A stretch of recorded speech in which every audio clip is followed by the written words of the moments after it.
Shabbat Shalom, Shabbat Shalom. Moreh Rapha'Yah, another Shabbat of happiness, of blessings that our Creator is giving us every single day. And this day, Shabbat, is a Shabbat Kadosh, is Shabbat set apart for all of us to understand why the Creator is so amazing in our lives, the lives of our families, our friends, and the most of it that we can actually get is throughout the entire life of humankind is to understand why the Creator is giving us the Torah that have endured for so many centuries and for thousands of years.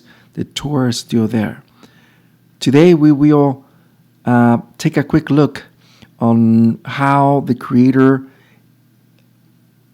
as much as we can see a minimum, I should say, commandment, we can see something codified in the Torah. And that's what we're going to see in this Torah portion, Parashat Tetze, which means when you go out to fight your enemies. Let's jump into it. But before that, please subscribe so you can get the most of the productions that we are always working on, which is, by the way, there's one coming right now at the end of the week, and it is another episode of the 10 Lost Tribes on the Americas. So please subscribe so you can get the latest productions. Let's jump into it. Parashat Tetze is when the Creator speaks about this, chapter 21, verse 10 of Devarim or Deuteronomy. It's number 49. Tetze, when you go out to go a war against your enemies, Yahweh, Ayil, Almighty, deliver them into your hand and take prisoners. This was pretty much the direct command that Yahweh spoke to our fathers, spoke to Moshe to do so. And if you really think about it, the majority of the countries and cultures, we see that every time there is a war, there is a conflict, there's a battle, and the enemy that is being subdued and completely annihilated, we can see that whoever is the leftovers, the kings or queens, they take unto themselves to use for their own purpose. I'll give you a few examples of what we're talking about. The example of the kingdom of Babylon. Remember when Yahweh said, because you're not doing this, you're not doing that, then I'll bring Assyria, I'll bring Babylon, and they will completely leave you empty. They will destroy the temple. They will destroy the houses. They will take your wives, your children, your donkey, your mule, your ox, and they will leave you empty. And they will take you to their country. And exactly what happened. In the case of Daniel, right? The book of Daniel. It takes Daniel went through about 4 kingdoms. If I'm not mistaken, you can pretty much read the whole book of Daniel. You'll see what I'm talking about. The point is that they're always being taking advantage of the prisoners, and they take advantage of that. Like here in Americas, in the war of Germany in 1940s, we can see the United States actually took a lot of scientists, German scientists, that they actually gave them an asylum, and they actually work for United States, NASA, and some other agencies. And this is just, I'm not making it up. You can actually pretty much see it and search for it. So they're always taking advantage of other countries. Now let's go and let's look something very encoded in this very verse. 21 verse 10, Tetze, when you go out to war against your enemies, We can see that there are two yods, two Hebrew letters that are encoded here. But it is weird and anomalies that we can see not just on this verse, but we can see on the next one, where it says the same thing, chapter 20, verse 1, Tetze, when you go out against your enemies, war against your enemies, we can see that there's only one yod. In the other verses, there are two. The question is, and let me pause here for a second, why are there two letter yods? And it says enemies. And the reason for it is because we have two natures, all of us, you and I. No one is exempt from this. We have two tendencies. We have two natures. We have two enemies. And what is called, and let me give you an example of Rapha'Yah or Paul, Romans chapter 7, verse 21. So I find a Torah that agrees with me on my mind that wants me to do good, because evil is close to me. Why did Shaul or Paul talks about this way? And the reason for it is because there are two natures, two Torahs within us. If you have not watched the production that I made a few months ago, it's called The Two Torahs, The Secret of the Two Torahs. Please watch it at the end of the Torah portion. The link will be at the very end, and you can see it, you can watch it. And it is amazing because it is true. We have two natures. Romans 7:22, for within my being I am completely in accord with the Torah of Yahweh. It is so true because our inner beings are always telling us that we want to completely be accord with Yahweh. 7:23 of Romans, but in various members of my body I see another different Torah, one that battles with the Torah in my mind and makes me prisoner of the Torah of sin and operating in various members of my body. If you notice here how Shaul or Paul speaks about two Torahs, two tendencies. The question is, how does it work? Chapter 8, verse 2. Why? Because of the Torah, the Ruach, which produces this life in union with Mashiach Yahushua, has freed me from the Torah of the sin and death. Question is, once again, how does this works? And let me paint it for you this way. We have two tendencies. We have what is called in Hebrew the Yetzer Hara, which is the evil inclination, which is basically the 365 days out of the whole year that we are exposed to sin.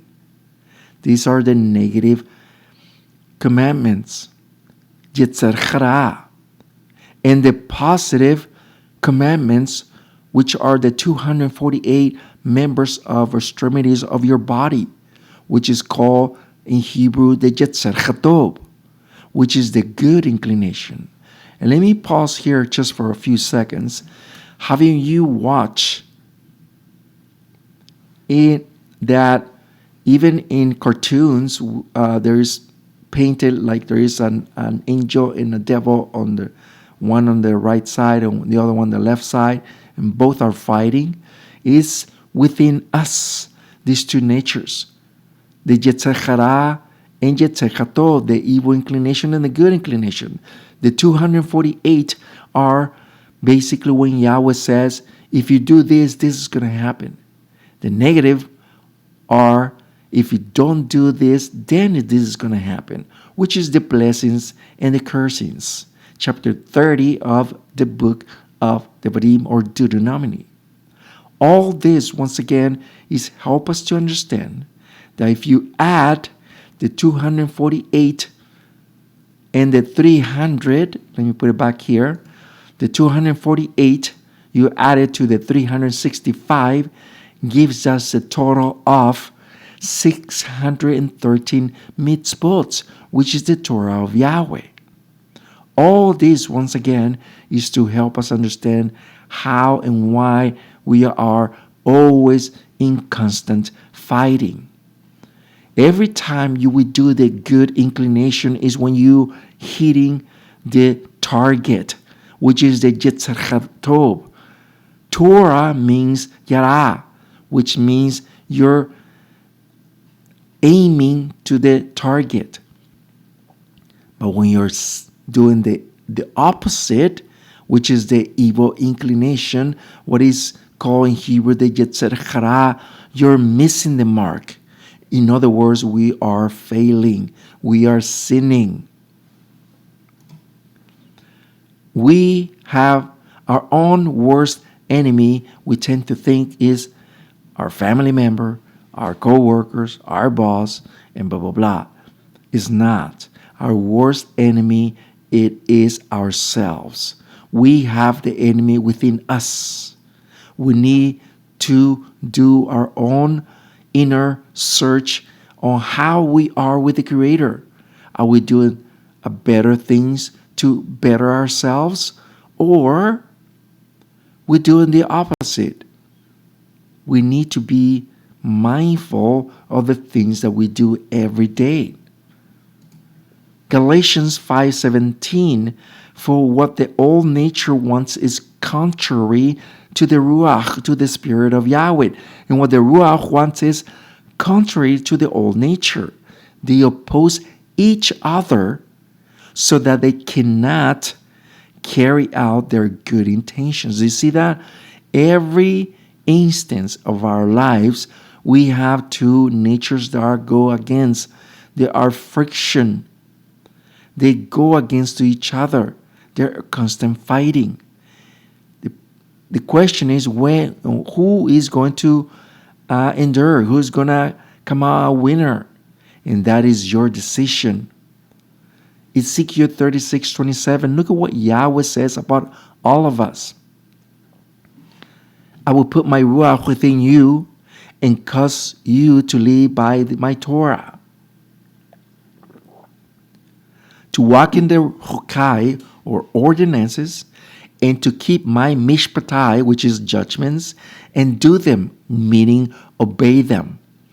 This is one of the reasons why we always encourage all of us, including myself, to ask the Creator to give us the strength to do more tefillah, more prayer, to do more fasting, to help us understand and grow inner, because that's how we're going to grow, by doing all this. Don't you remember that Yeshua, our Mashiach, spoke to the disciples? Even Shaul speaks about prayer, fasting, because it helps our spirit to be stronger, not to be weak. And we need to be very, very mindful about these things. We cannot forget that. Deuteronomy 23 verse 3, let's switch gears. No Ammoni or Moabi may enter into the Kahal, which is the community of Yahweh, nor may any of the Serah or descendants to the 10th generation enter into the Kahal of Yahweh, or the community of Yahweh. So here it says very expressly that no Moabite or Ammonite will enter into the community. So the question is for you guys, brothers and sisters, why is it that Ruth entered into the community of Yahweh? Why did she become part of the people of Israel? And the answer is, please do research when I say this. Every male is the one that are bringing about to receive every stranger. In the case of our fathers, when they were passing through, and this is the reason why Yahweh says these things. Deuteronomy 23 verse 4, Devarim, because they did not supply you with food and water when you were on your way after you left Misraim or Egypt, and because they employ Bilam, the son of Beor, Opetor in Aram, Rayam, and put curse on you. Of course, the curse did not come to our fathers, us, but because two things happen here. They did not give water or sold water to our fathers. Remember that Yahweh expressed indication or directions were to buy water and buy food, and yet they did not do that. 2:23, I sent ambassadors from Kedemoth desert to Sichon, Hino, Heshbon with peaceful message. Let me pass through your land, and I will stay on the path without turning to the right or left. That was the instruction of Yahweh to our fathers, and exactly what they were going to do, yet these people do not do that. Look at what Yahweh's press direction says to our father. 2:28 of Devarim, you will sell me food to eat for money and give me water to drink for money. I just want to pass through. And that was the only simple indication asked for to ask these countries, and yet they did not do that. All this is for us to understand why Yahweh did that. Now, let's jump into another gear, another topic. The Shiluach Haken, let go of the mother bird, is one of the codified Torah portions that we can actually see. 22 verse 6, if you come across a bird's nest on the road, in any tree or underground, and there are chicks or eggs in it, the mother is hatching in them, you should not take the mother along with the chicks. And there is a reason for it. Ecologically speaking, brothers and sisters, there is a reason why Yahweh said these things. And it's because life itself around the world, as far as ecology, as far as nature, as far as animals, the cycle of life has to continue.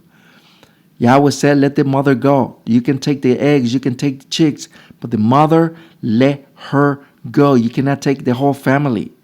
And the reason for it is because the mother will have eggs, will have chicks again. That is a simple explanation there. But still, there's something that we need to look into it. Letting go of the mother or the Shiluach Hakim, but you can take the chicks for yourself so that things, look what Yahweh says, so things will go well with you and you prolong your life. The reason for Yahweh saying all this that makes a whole lot of sense, if you watch the modern nature, like nature shows and so forth, you would know that the ecology, the cycle of life has to continue. In order for you to do this, we will prolong our lives. Why? Because without us, nature will not continue. Without the nature, we cannot continue. It's kind of like a go hand in hand. Let me give you an example. The book of Bereshit, or Genesis chapter 2, says very clear where Yahweh would not start, in a sense, the whole cycle of the whole earth unless there was a man. Chapter 2, read it, please. And it says very clear there was a mist coming through from the earth, from the land, that water the earth. And there is a reason why Yahweh said this, because there was no man to work on it. That is the simple, direct explanation of Yahweh. And yet people don't get that. Here we can see pretty much one of the titles of Mashiach is Sipor. But if you invert the word Sipor, it will give you Peretz, which is a bridge. Those are the two titles of Mashiach. Yet if you flip it backwards, still going to give you Mashiach's title. Now this has a lot to do with it.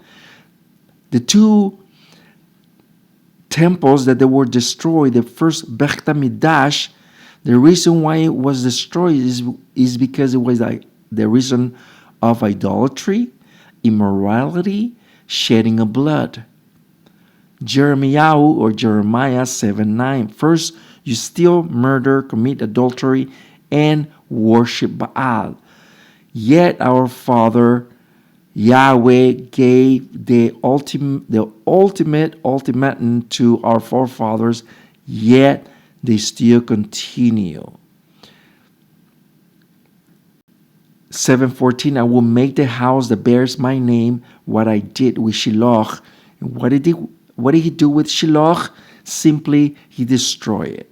And exactly what happened to the first Beit HaMikdash temple. Let's go with the second temple. The first one was the temple of Solomon. The second was the temple of Hero. Sinah Chinan, the baseless hate. That was the reason why the second temple was destroyed. Luke 19:43, for the day shall come upon thee when thy enemies shall surround thee and shall barricade thee and shall besiege thee and shut thee up in all sides. Mashiach, Yeshua, foretold this prophecy that came to be a full fulfillment of every little detail that Mashiach said. 1944, and they will knock you to the ground, to all thy children within thy walls, and you shall not leave one stone upon another. And exactly what happened. And all because you did not recognize the opportunity when Yahweh offered it. And what would the Yahweh offer it? To Shabbat, to return, to repent to Yahweh. And yet people continue doing their own thing, just like today, brothers and sisters. Look what Mashiach said with his own words. Chapter 15, verse 23, he who hates me or who hates my Father also hates my Ab, my Father. And exactly what happened. And exactly what's going on, brothers and sisters, today.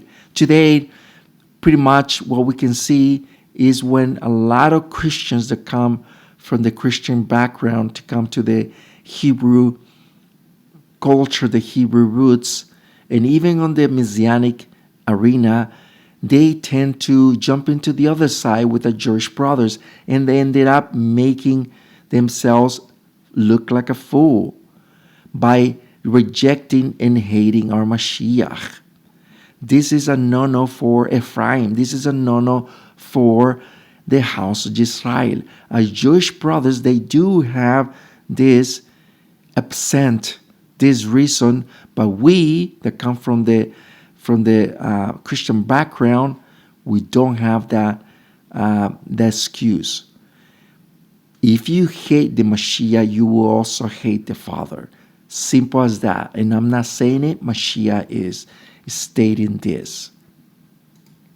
John 15:25, but they have done this so that the word that it is written in their Torah might be fulfilled. They hated me without a cause. You see that? Is exactly why the second Beit HaMikdash temple was destroyed. Exactly. Fulfillment to the letter. Fulfillment to the letter. And that's one of the reasons why Mashiach said this.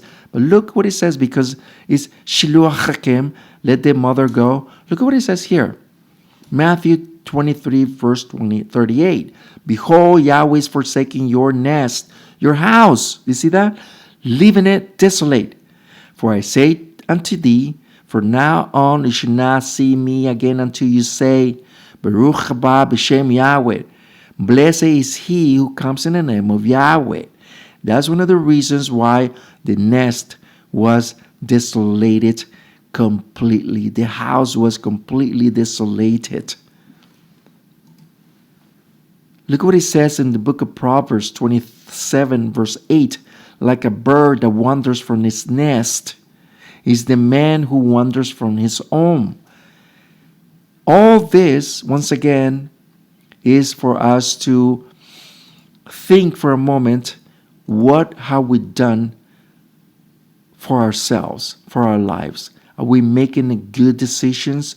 Are we still fighting with ourselves, with the Yetzer Hara, with the evil inclination. We will continue do this fight, but we need to prevail. We need to prevail. We need to do fasting. We need to do tefillah. We need to do prayer to our Creator to give us the strength to make us strong. Because if we don't, we will fail. I'm Moreh Rapha'Yah. We'll see you next time. Shabbat Shalom. Please subscribe if you have not done so you can get the latest production. Shabbat Shalom. Give us a like. Thank you. We'll begin.